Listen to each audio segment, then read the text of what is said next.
I have a reservation," she shrieked, her voice a high-pitched, frantic whistle that cut through the still mountain air. She was standing at my front gate, a furious crimson that clashed violently with her pristine white tennis outfit, her manicured hand rattling the heavy chain I had just locked around the gate. A dozen bewildered-looking people were gathered behind her, a sea of confused faces, as she jabbed a finger at me. "I reserved this lake house for the entire community. My 100 guests are on the way. We have caterers, a band, a photographer. They'll all be here any minute." My heart was pounding, a wild, frantic drum against my ribs, but my hands were steady. I looked past her to the crowd, then back at her, a slow, determined smile spreading across my face. "Ma'am," I said, my voice low and calm, "you don't have a reservation. This is my private property," and that's when everything went wrong. Before I tell you what happened next, drop a comment. What would you do if this happened to you? And subscribe to HOA Files. My name is Mark, and for the last 5 years, a little slice of paradise has been a 3-acre plot of land on a secluded mountain lake. The cabin itself is nothing spectacular. A simple log home with a wraparound porch and a stone fireplace I built myself. Stone by excruciating stone. But the property? It's special. It has its own private, rocky shoreline. A small dock where I park my little aluminum boat, and a winding dirt road that leads up to a heavy wrought iron gate. The gate is a necessity. It keeps the wildlife out and my peace and quiet in. It was my sanctuary, a retreat from the concrete jungle of my city job, a place where I could fish, read, and just... The property was technically part of the Whispering Pines HOA, but my land was so far removed from the rest of the community that the rules had always felt more like suggestions. I paid my dues, attended a meeting once every 2 years, and generally kept to myself. Life was simple, predictable, and perfectly peaceful. But then, she moved in. Her name was Veronica, and she moved into the McMansion at the bottom of the hill. A hulking monument of glass and steel that looked utterly out of place amidst the rustic charm of the other cabins. The first time I saw her was at the annual summer barbecue. She cornered me by the dessert table, her eyes scanning me from head to toe, a look of disapproval on her face. "You're the new guy, right?" she said, her voice dripping with condescension. "The one with the cabin up the hill?" "I've been here for 5 years," I said, trying to be friendly. "And yeah, that's me. I'm Mark." She didn't offer to shake my hand. "Well, Mark, I just want to let you know that I'm the new head of the social committee. We have a lot of changes planned. A lot of improvements. We need to bring this community up to a higher standard." She gestured to the lawn, to the other cabins, to me. Her words weren't a promise of change. They were a thinly veiled threat. I just smiled, mumbled something about a good barbecue, and went to get more coleslaw. I had no idea. I was staring into the eyes of the person who would become my own personal nightmare. The first hint of trouble was an email. Not a violation notice, but an email from Veronica addressed to the entire community. The subject line was important. Community improvements. The email detailed a new plan to turn my property into a community recreation area. It talked about shared access to the lake, a community-wide calendar for reserving my cabin for events, and a plan to have my private dock turned into a public fishing pier. My heart began to pound. She was talking about my home, my sanctuary, like it was a public park. I was so stunned that I didn't even respond. I figured it was a bad joke. It's a crazy idea that would never gain traction. It wasn't a joke the next week. I got a text from my next-door neighbor, an old retired gentleman named George. He was a sweet man, and he seemed genuinely distraught.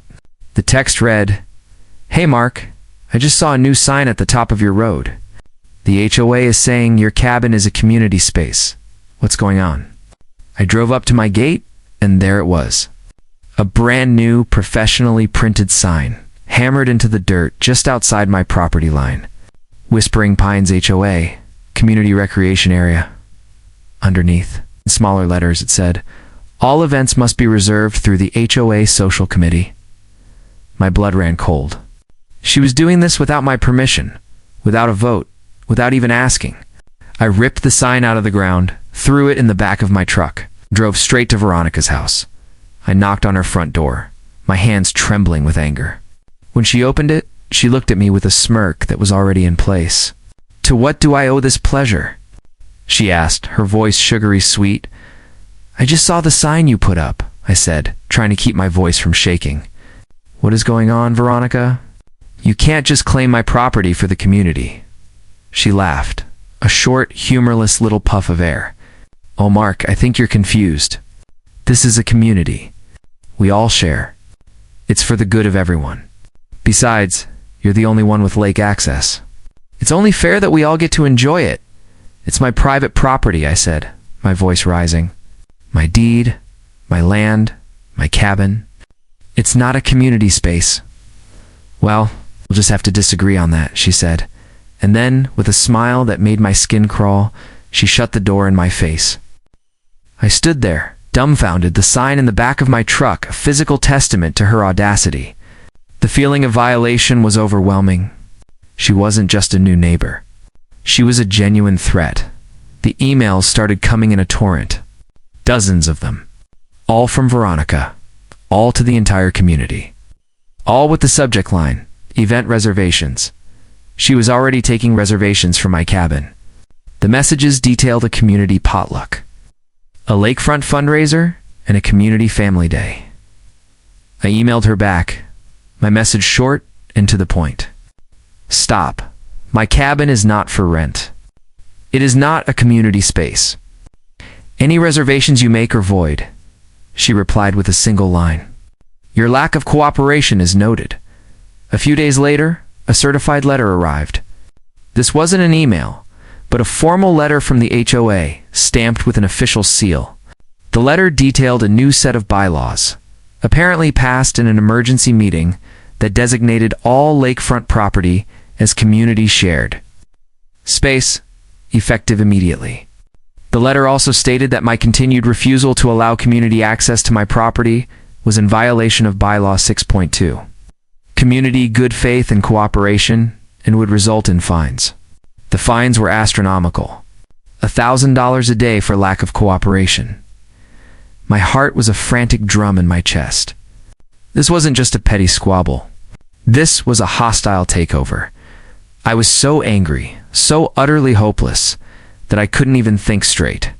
I paced my living room, the letter a crumpled ball in my hand. It seemed I was beaten. She had used her new position to change the rules, and I was the one who would pay for it. I felt a sense of isolation growing in me. It felt like it was me against everyone. I tried to talk to George, see if he had any idea how this could have been passed. "I didn't even know there was a meeting," he said, his voice confused. "We never got a notice. It just... happened." That was the key. She had held a meeting in secret, with only the people she knew would agree with her. She had manipulated the rules, and no one else knew. I was on my own. I wasn't just fighting Veronica. I was fighting an entire system she had co-opted. I felt a crushing sense of defeat. A few days later, I drove up to my cabin ready to spend the weekend in my peaceful retreat, and found a dozen cars parked on my road. People milling around, their faces expectant. I saw Veronica standing by the road, a clipboard in her hand, a triumphant smirk on her face. "What is this?" I asked, my voice low and dangerous. "We're getting the cabin ready for the annual potluck," she said, as if it was the most natural thing in the world. "I'm just assigning duties. You can help, if you want." I stood there, speechless. The audacity, the sheer nerve of her. She was literally trying to turn my home into a community center, with me as an unwilling participant. My peaceful sanctuary was about to be overrun by 100 strangers. I felt a surge of pure, blinding fury. I turned around, got back in my truck, and drove back down the hill. I was not going to let this happen. I was not going to give in. I spent the next few days holed up in my home trying to figure out what to do. I had to expose her, but I didn't know how. I called an old friend who was a lawyer, explained the situation. He told me that my case was strong, but that getting an injunction to stop the potluck would take time. Time I didn't have. The potluck was in 2 days. I felt a sense of despair. She was going to win. She was going to prove that she could do whatever she wanted, and there was nothing I could do to stop her. Then I remembered something. Something I had completely forgotten. The old bylaws. The ones I had signed 5 years ago when I bought the cabin. They weren't like the new ones. They were old, dusty, and they were in a box in my attic. I knew I had to find them. It was a long shot, but it was my only hope.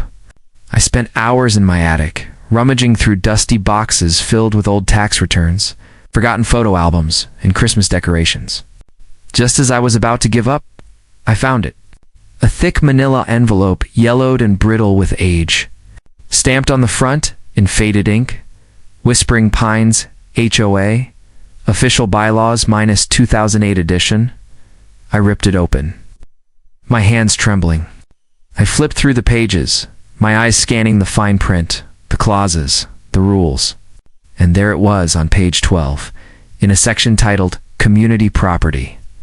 A clause that stated, in no uncertain terms, that the HOA had no authority over private, individually owned property, and that any changes to this rule had to be approved by a 2/3 majority of all property owners.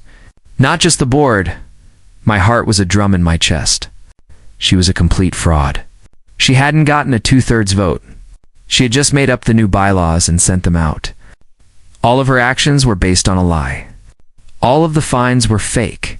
She was exposed. I spent the next few hours meticulously documenting everything.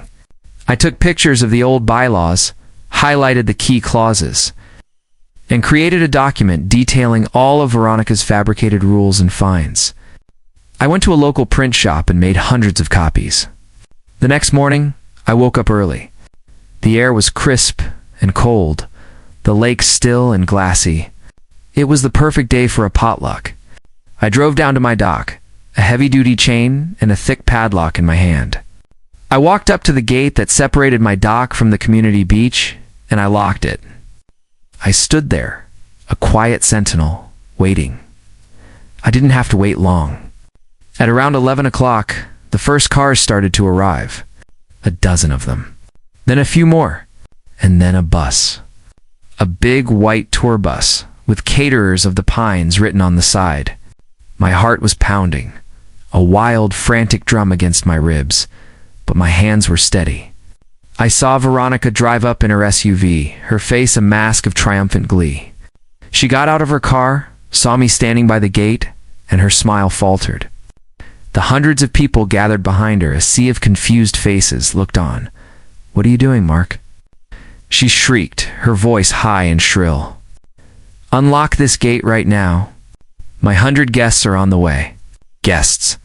I asked, my voice low and calm. I thought this was a community potluck.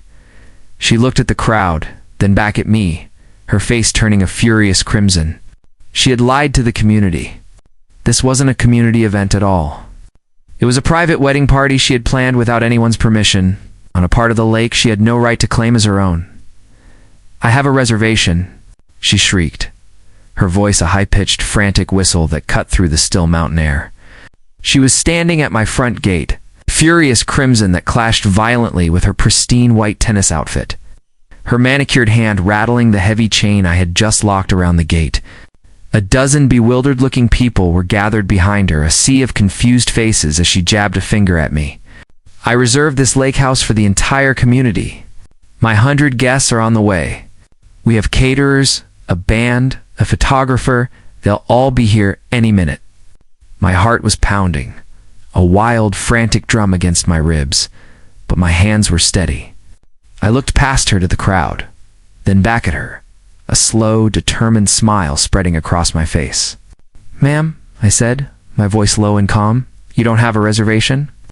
"This is my private property, and that's when everything went wrong." She wasn't just a liar. She was a fraud. 100 people were standing in the middle of a dirt road, waiting for a wedding that was never going to happen. I watched as the caterers, the band, and the photographer all began to pull up behind the crowd, their faces confused. I stepped forward, holding the old brittle bylaws in my hand. "Everyone," I said, my voice clear and strong, "I have something to show you. Veronica has been lying to you. This is not a community event. She has no right to use my land. Her new bylaws are a fraud. This entire thing is a scam. I began to read from the old bylaws. The clause about community property, the clause about the 2/3 vote, the clause that gave me every right to lock my own gate. As I spoke, the crowd erupted. People were talking, whispering, looking at Veronica with a new, suspicious gaze. She was cornered. She looked like a rat trapped in a cage. Her husband, a quiet, unassuming man, walked up to her, his face a mask of mortification, and began to whisper in her ear. She was exposed, defeated, and she had no one to blame but herself. The moral of the story is simple, and it's one I'll carry with me for the rest of my life. Never, ever assume you're beaten. And never underestimate the power of a man who just inherited a family cabin with a very old, very powerful deed. I have a long road ahead of me, a new battle to fight. The lawsuit to get her to pay for the fines she issued, the fight to have her removed from the HOA board for good, but for the first time in a long time, I'm not afraid. I'm ready. Because Veronica's petty tyranny was just the beginning. I've been a target before, and I'll be a target again. But next time, they won't even see me coming.